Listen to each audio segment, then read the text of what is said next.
Hello, my name is Emma Grippentrog, and today we're going to be taking a look at my website. So this is a website for a fictional business called the Cat and Kitt Inn, and it is a cat boarding business. So when you go on vacation, you can bring your cats to our cat hotel. So you can see that we have 2 rooms that you can see from here. Up here you can also access the rooms in About Our Rooms and the 2 separate rooms. Client testimonials, and meet our staff. Over here you can book your room and then view the other rooms. We also have live webcams, or at least we would if we had an actual location. We have an About Us page. And we have the customer testimonials, which once again we don't have right now because it isn't a real business. Here's a quick look at the About Our Rooms page, which has links to the other 2 rooms from here as well. So the target demographic for this business is cat owners between the ages of 25 and 50 years old. They're equally likely to be male or female. They live in or near Meridian, which is where our location is. They travel regularly, and they love their cat. The main purpose of the website is to bring in customers. It gives them an opportunity to book their rooms, as you can see here. And so the main goal is to create lasting customers and to get new customers. So the design process was interesting because I actually had an idea of what I wanted, especially this homepage, to look like. I drew up a structure for the website, but I also drew up the homepage here with the little logo, the navigation bar, and the big picture of the cat. Now, when I was designing this, I didn't know anything about WordPress. I didn't know what I'd be working with. So I researched websites that were related to it. I looked up hotel booking websites, I looked up pet websites, and I tried to find a happy medium between those and built my structure based off of that.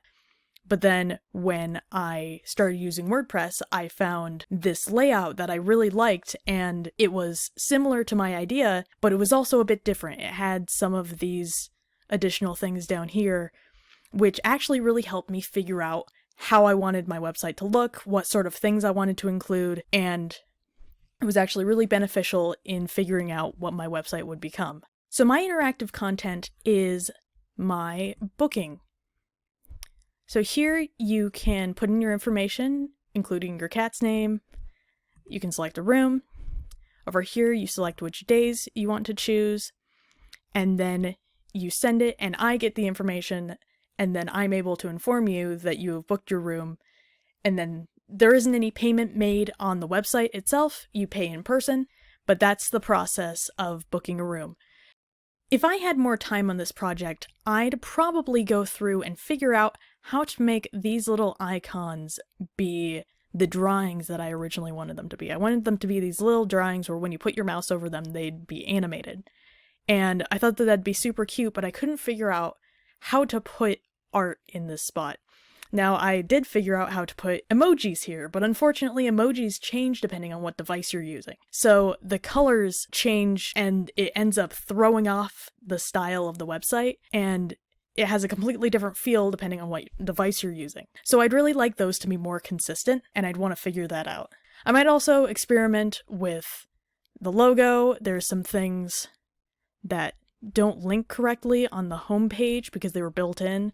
Like this doesn't have a link, and this looks like a link, but it isn't. So I'd figure those out if I had more time.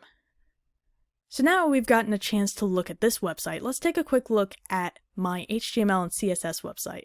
I'm actually really proud of how this turned out. It's about a game called 9 Hours, 9 Persons, 9 Doors, or 999, and here's some information about it. You can go to About the Game, and why I like it, which I didn't actually fill out.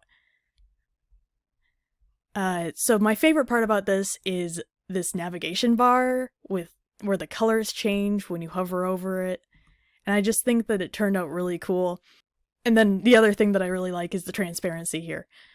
But so something that I learned in the process is that margins and padding are really important in making your website not be pressed up against the sides and feeling like the text has room to breathe.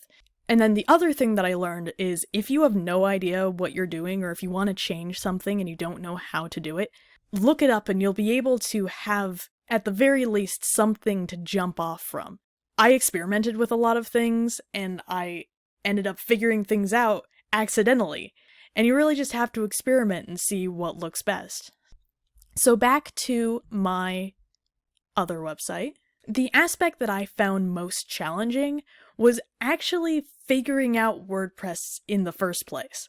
Going in completely blind, I didn't know what I'd be working with. I actually started off with a template that was kind of glitchy in and of itself, so I didn't know if it was my fault or if it was the template that I was using, and I finally ended up switching to this one and it went a lot better, but I still had no idea how the navigation worked and I had to research that, and it was just really time-consuming and kind of stressful to figure that out.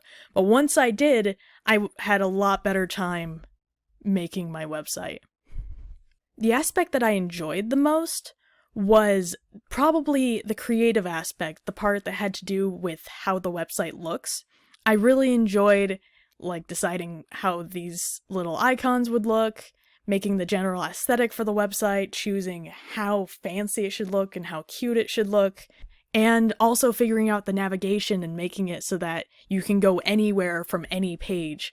I don't plan on using this website in real life, mostly because the business doesn't exist right now, but if it were to exist, I am really happy with how this turned out. My biggest qualm is the fact that the domain name has onlinewebshop.net in it, and that's really difficult for people to remember, and I sent the link to my friends and they had trouble accessing it, so I definitely picked something that's a bit more simple. But other than that, I'm pretty happy with how the website turned out, and I loved working on it, and it was a lot of fun